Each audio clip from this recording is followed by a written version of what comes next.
देशासह राज्यभरात नेमकं काय घडतंय, शिवाय विदेशात देखील नेमकं काय घडतंय जाणून घेऊयात सुपरफास्ट।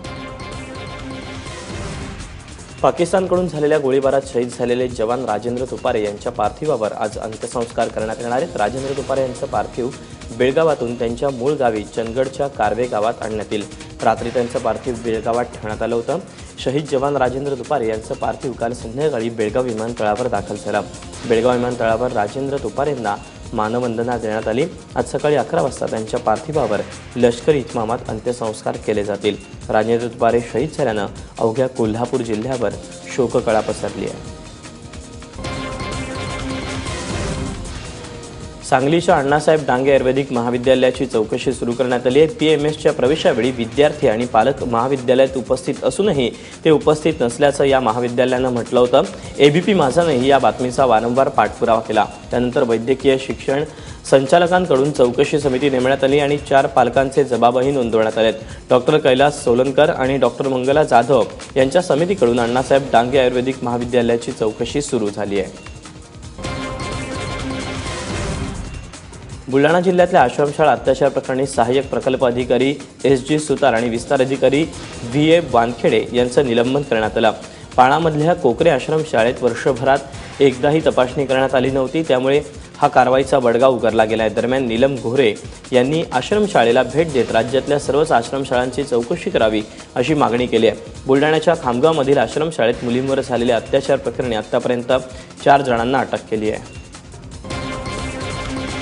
आमची निश्चितपणाने मागणी आहे की सर्व आश्रमशाळांचं ऑडिट व्हावं, पण हे ऑडिट होत असताना मुलांचे पालक घाबरून जातील, या मुलांचं काहीतरी दुर्दैव होणार आहे अशी पालकांमध्ये भीती मात्र निर्माण होता कामा नये। राज्यातील आश्रमशाळांची श्वेतपत्रिका काढण्याची मागणी विरोधी पक्षनेते राधाकृष्ण विखे पाटील यांनी केली। श्वेतपत्रिकेच्या माध्यमातून आश्रमशाळांचं वास्तव समोर आलं पाहिजे, तसंच खाजगी संस्थेच्या माध्यमातून सर्व आश्रमशाळांच्या ऑडिट गरज असल्याचं विखे पाटील यांनी म्हटलं। आश्रमशाळांसाठी मोठ्या प्रमाणात निधी खर्च झालाय, अनेक घोटाळे ऐकायला येतात, त्यामुळे दोषी असणाऱ्या अधिकाऱ्यांपासून मंत्र्यांपर्यंत कारवाईची मागणी विखे पाटील यांनी केली आहे। राज्य सरकारनं श्वेतपत्रिका काढण्याची आवश्यकता आहे। वारंवार घडणारी प्रकरण आहे, मग ते कोणत्या सरकारच्या घडत असू दे, एकदा त्याचं वास्तव लोकांसमोर आलं पाहिजे। आपण अकाउंटेबिलिटी निश्चित केल्याशिवाय आणि याची पाळंमुळे आपण शोधून काढत तिथपर्यंत सरकार जोपर्यंत जात नाही तोपर्यंत त्यांना न्याय मिळणार नाही। राज्यातील सर्व जिल्हाधिकाऱ्यांनी जिल्ह्यातील संगणकीकृत सातबार आणि ई फेरफार नोंदीचं काम 31 डिसेंबर 2016 पूर्वी पूर्ण करावं असे आदेश महसूल मंत्री चंद्रकांत पाटील यांनी दिलेत।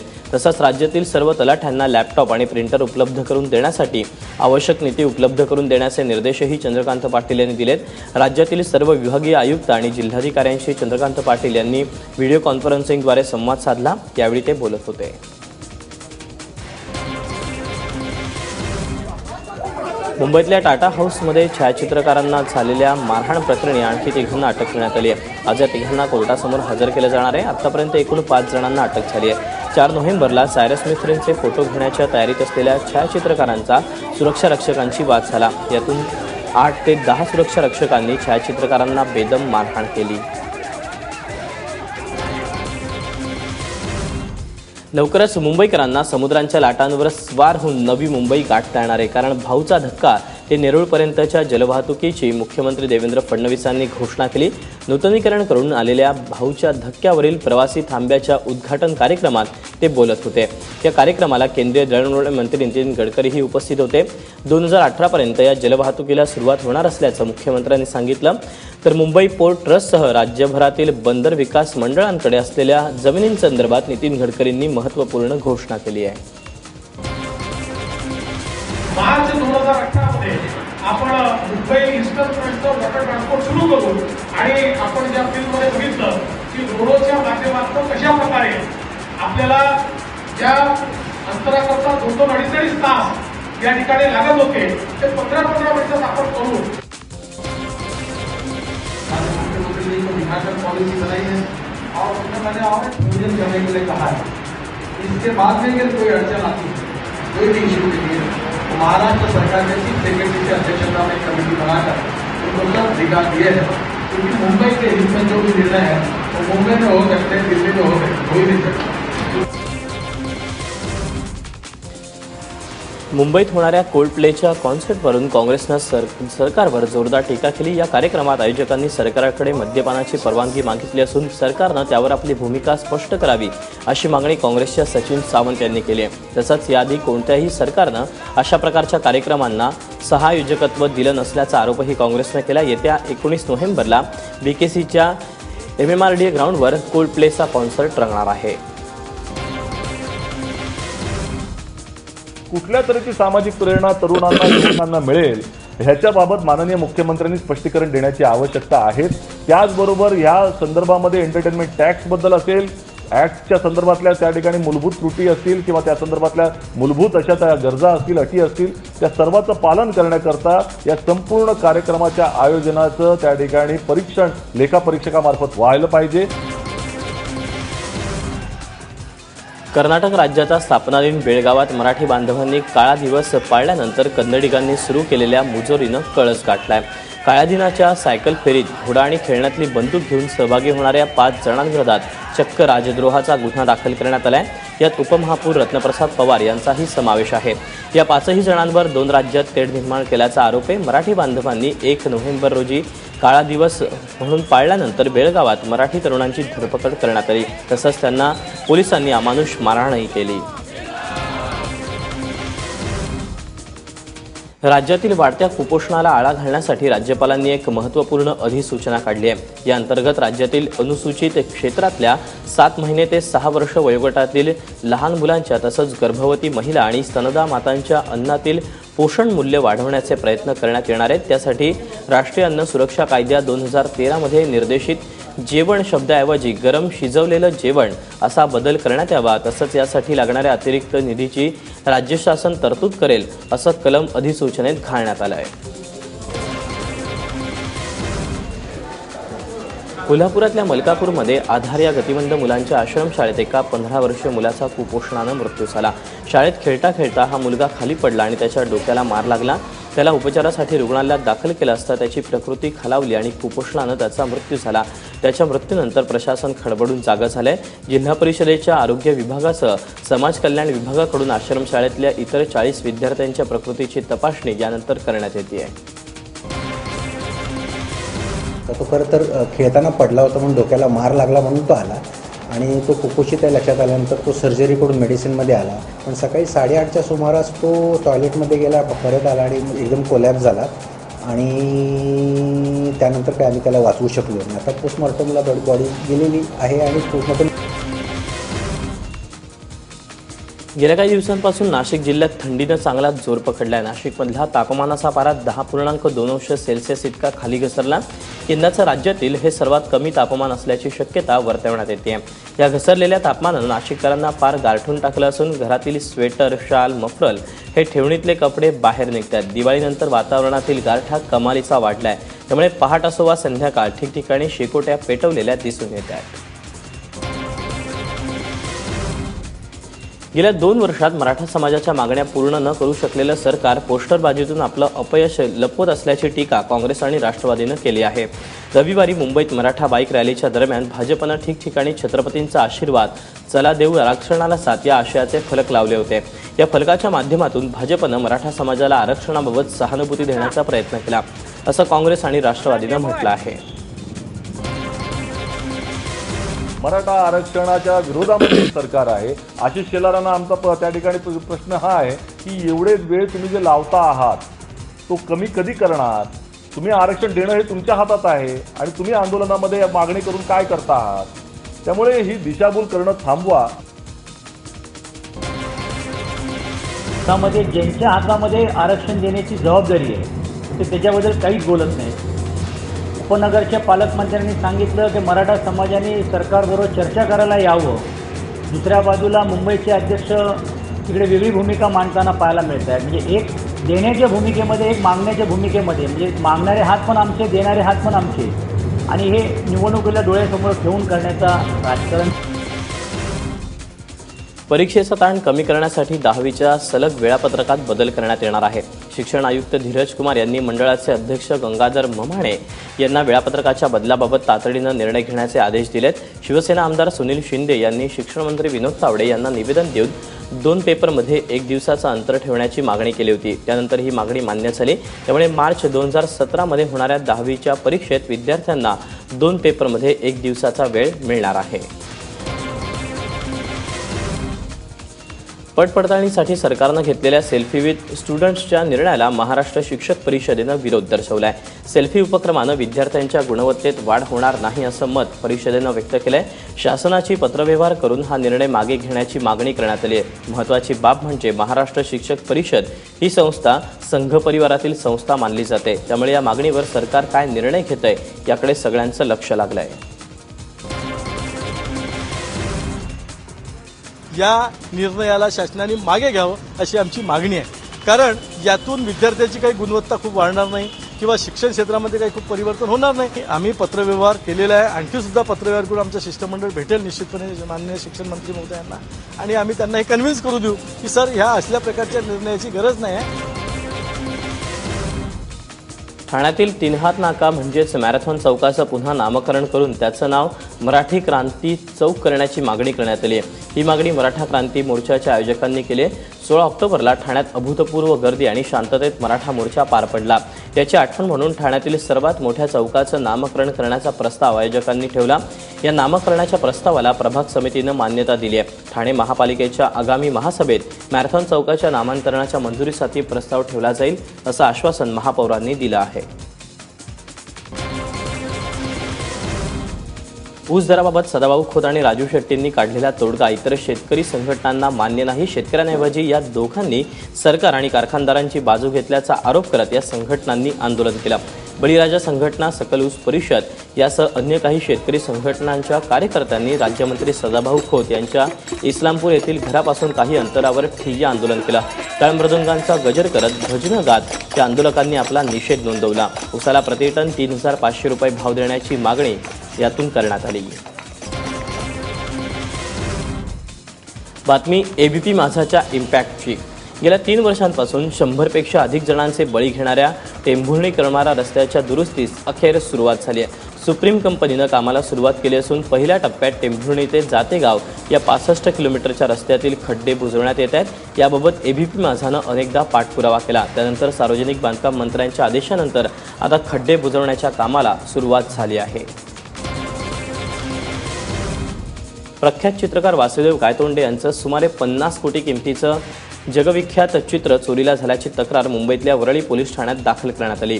निलॉन हाऊस या कंपनीच्या कार्यालयात लागलेलं हे चित्र अमेरिकेच्या एका गॅलरीमध्ये पाहिल्याची तक्रार कंपनीचे संचालक जनक मथुरादास यांनी केली. 1960 साली तयार केलेलं हे चित्र हे निलॉन हाऊसची शान मानलं जायचं. पण आता निलॉन हाऊसमध्ये असलेलं हे चित्र बनावट असल्याची शंका येऊ लागली आहे. महापालिका निवडणुकांच्या तोंडावर एबीपी माझा आणि नेल्सन संस्थेकडून सर्व्हे केला जातोय आणि त्या बदल्यात पैसे घेतले जात आहेत अशी पत्रं फिरवली जात आहेत. मात्र या पत्राचा आणि एबीपी माझाचा काहीही संबंध नाही. एबीपी माझा कुठल्याही सर्व्हेसाठी रक्कम स्वीकारत नाही. मुंबई आणि नागपूर महानगरपालिकेसाठी हा सर्व्हे सुरू असल्याचा दावाही केला जातोय.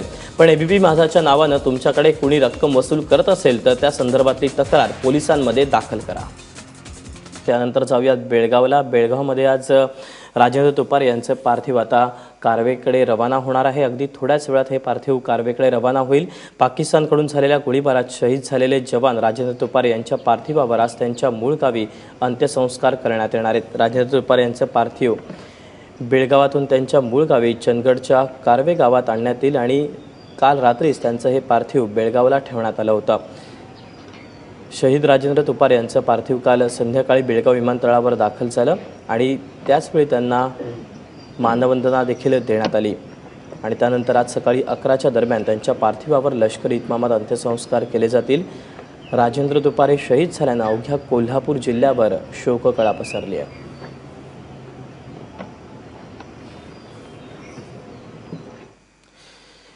शहीद नायक राजेंद्र तुपारे काही दिवसांपूर्वीच गावी आले होते. त्यांची कारकीर्द नेमकी कशी राहिली त्यांची आपण ओळख करून घेऊयात.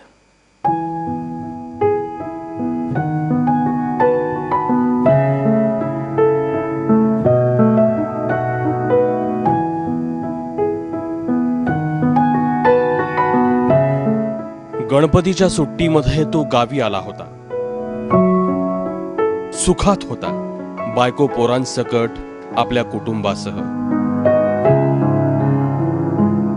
तो परतला, सीमेवर तैनात झाला.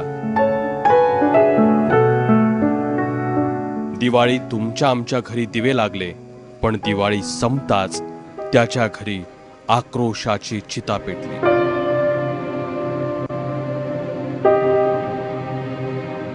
कोल्हापूरच्या कारवेचे राजेंद्र तुपारे शहीद झाल्याची बातमी आली आणि गावाची रौनकच गेली.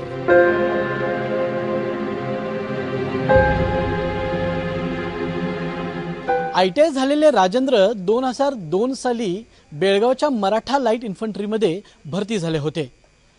14 वर्षाच्या सेवेमध्ये कधी सीमेवर तर कधी बेळगावात त्यांची बदली होत राहिली. लष्करी सेवेची अवघी 1.5 वर्ष त्यांची बाकी होती, पण त्याआधीच ते देशाच्या कामी आले.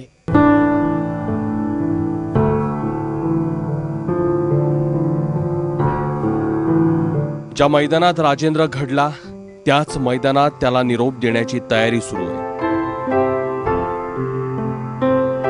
पण एका डोळ्यात अश्रू आहेत तर दुसऱ्या डोळ्यात आग. वाईट ह्या गोष्टीचं वाटतंय, ज्या वेळेस आम्ही होतो त्यावेळेस आम्हाला जे अधिकार पाहिजे होते, एक सैनिकाला जे अधिकार पाहिजे ते मिळत नाहीत. हे सरकारचं दुर्दैव आहे. पाकिस्तान एक दिवसात आपण कब्जा करीन अशी ताकद बाळगणारा सैनिक आज कमजोर पडतो. हे ऑर्डरमुळं, सैन्याचं धैर्य न दिल्यामुळं. की जगाच्या नकाशावरती एक छोटासा असलेला पाकिस्तानसारखा देश आज भारतासारख्या देशावरती जर आगळी करत असेल तर आमच्यासारखे तरुण जवान आणि सर्व नागरिक आज पाकिस्तानच्या विरोधात लढण्यासाठी आम्ही तयार आहोत. एकदा आर या पारची लढाई एकदा मोदी साहेब होऊन जाऊ देत. राजेंद्रचं कुटुंबच समाजसेवी. या कॉलेजची जागाही त्याच्याच कुटुंबानं दिलेली. राजेंद्र इतका गुणी की त्याच्या कहाण्या शाळेत सांगितल्या जायच्या. राजेंद्र हा लहानपासून खेळाडूच होता. कबड्डीचा अतिशय चांगला खेळाडू. मी परवा दिवशी सुद्धा ज्यावेळेला आम्ही आमच्या त्या ज्युनियरच्या मुलांचं कबड्डी घेत होतो प्रॅक्टिस, त्यावेळेला मी सांगायचो राजेंद्र आमचा 4 मुलांना मारून ओढून घेऊन यायचा.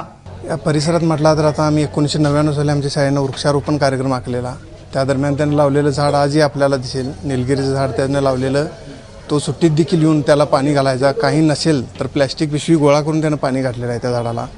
ते झाड आज दिमागात उभे आहे. चंदगडच्या तांबड्या मातीनंच राजेंद्रच्या रक्तात शौर्याची रग भरली होती. तो कायम देशसेवेच्याच गोष्टी करायच्या. काय करणार, या गावाला शौर्याची परंपरा लाभली आहे. मला वाटतं किल्ला स्पर्धेच्या माध्यमातून त्याला सैनिकाची वृत्ती त्याच्यामध्ये भिडली गेली. सैनिक कसा उभा राहतो हे, आणि खरंच देशसेवाची पाळंमुळं त्या किल्ला स्पर्धेमधून त्याच्यात रुजली गेली. आणि विशेष सांगायचं, आमच्या गावात 14 ते 15 सैनिक आहेत. त्याची प्रेरणा त्याला मिळाली असावी आणि देशसेवेला आपण वाहून घेता येईल का ह्या दृष्टिकोनातून त्यात सहभागी झाला. खरं तर राजेंद्र पुढच्या वर्षी निवृत्त होऊन गावी परतला असता, पण कदाचित देशासाठी प्राणार्पण करणं हेच त्याच्या आयुष्याचं ध्येय होतं. मागं म्हातारी आई, पत्नी आणि 2 गोंडस पोरं सोडून तो गेला, पण मनात देशभक्तीची मशाल पेटवून. विलास अध्यापकसह रणजित माजगावकर, ABP माझा, कारवे, कोल्हापूर.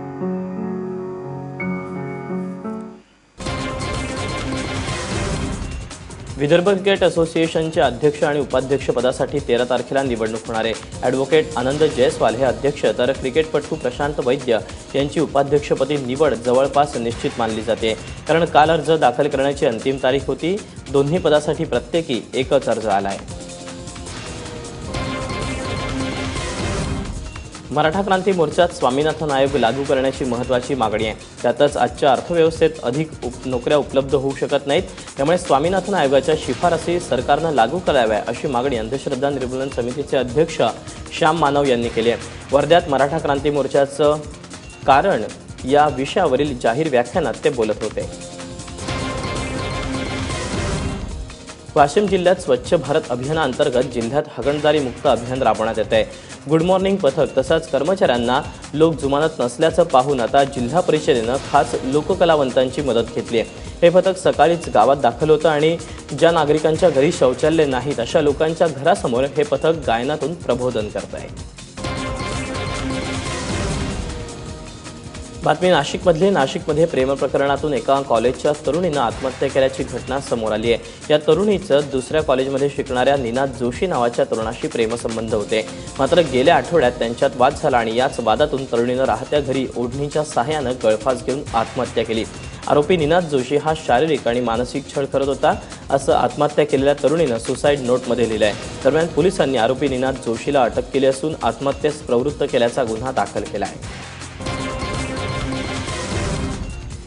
ज्येष्ठ समाजसेवक डॉक्टर प्रकाश आमटे यांना आरोग्य विद्यापीठातर्फे डॉक्टर ऑफ लिटरेचर अर्थात डिलीट ही पदवी जाहीर झाली आहे. आरोग्य विद्यापीठातर्फे यापूर्वी 2007 मध्ये पद्मभूषण डॉक्टर LH हिरानंदानी यांना, तर 2008 मध्ये डॉक्टर अनिल कोहली आणि 2015 मध्ये डॉक्टर सायरस पुनावाला यांना डिलीट या पदवीनं सन्मानित करण्यात आलं आणि आता 2016 मध्ये डॉक्टर प्रकाश आमटे यांना ही पदवी जाहीर करण्यात आली आहे.